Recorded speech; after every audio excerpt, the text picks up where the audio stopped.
Renungan Harian Katolik, Selasa, 19 Agustus 2025. Waspadalah terhadap kekayaan. Sekali lagi aku berkata kepadamu, lebih mudah seekor unta masuk melalui lubang jarum daripada seorang kaya masuk ke dalam kerajaan Allah. Matius bab 19 ayat 24. Saudara-saudara, ada banyak yang dapat kita soroti dari situasi orang kaya. Mari kita lihat beberapa di antaranya. Seorang kaya dapat saja memperoleh semua kenikmatan dunia yang diingininya, sehingga ia sibuk mengejar kenikmatan-kenikmatan itu dan tidak tertarik sedikit pun dengan kenikmatan surgawi. Ia tidak sadar bahwa kenikmatan dunia semakin dikejar, semakin membuatnya haus. Orang yang memiliki banyak harta kekayaan cenderung menyimpan harta kekayaan itu dalam hatinya dan menjadikannya yang terpenting dalam hidupnya. Hatinya menjadi penuh, sehingga tak ada tempat lagi bagi Tuhan, atau Tuhan hanya menjadi urutan kesekian dari sekian banyak hartanya. Bisa jadi dia tidak merasa butuh Tuhan karena merasa dapat memperoleh segalanya dengan kekayaannya. Waspadalah terhadap kekayaan, karena kekayaan dapat membutakan hati kita terhadap sesama yang membutuhkan, seperti si orang kaya yang buta terhadap kebutuhan Lazarus yang duduk di depan rumahnya. Amanat Tuhan dalam sabdanya hari ini mengingatkan kita untuk meninggalkan semua hal yang melekat dalam diri dan mengikuti Yesus secara total.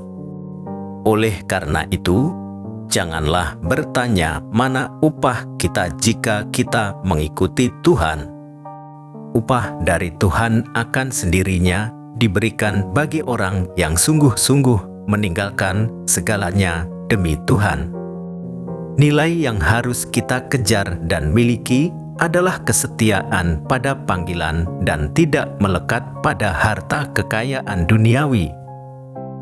Yesus memberikan peringatan keras terhadap orang kaya dan kekayaannya.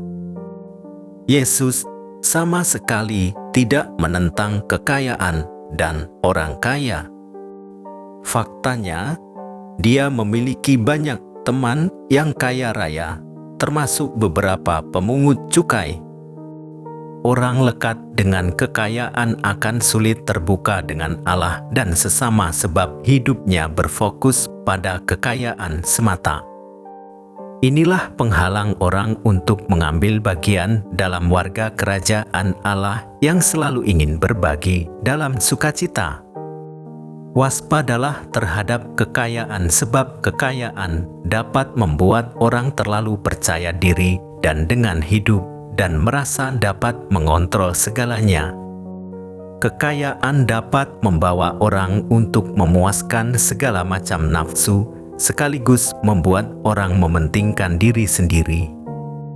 Yesus menawarkan kepada kita harta yang tak tertandingi, yang tidak dapat dibeli dengan uang dan tidak dapat dicuri oleh pencuri.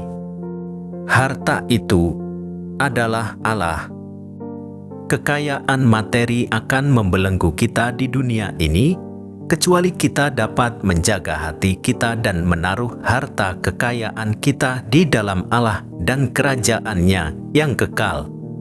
Waspadalah terhadap kekayaan dan kekuasaan yang kerap membuat orang bersikap sombong, melihat orang lain tidak berguna dan ia sendiri merasa berkuasa atas kehidupan orang lain.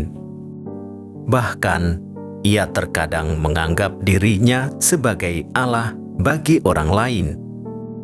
Kesuksesan hidup dan kemakmuran tidak semata-mata diukur dengan uang atau harta kekayaan. Nilai seseorang bukan pada apa yang dipunyainya, tetapi sejauh mana ia memberikan dirinya. Bukan hanya pemenuhan diri, tetapi pemberian diri. Hanya mereka yang telah sampai pada pemberian diri akan mengalami kebahagiaan sejati. Mereka telah menemukan harta kekayaan yang tidak akan pernah lapuk. Mereka kaya karena telah mampu melepaskan dari jerat materi. Mereka bukan menjadi budak harta, tetapi tuan atas materi. Mereka akan menggunakan materi sejauh membantunya untuk semakin baik mengabdi Tuhan dan sesama. Tuhan, ajarilah kami melepaskan diri dari keterikatan harta benda agar sanggup mengikutimu dengan total. Demikian renungan hari ini. Selamat beraktivitas. Semoga semuanya lancar, sukses, serta selamat. Tuhan memberkati.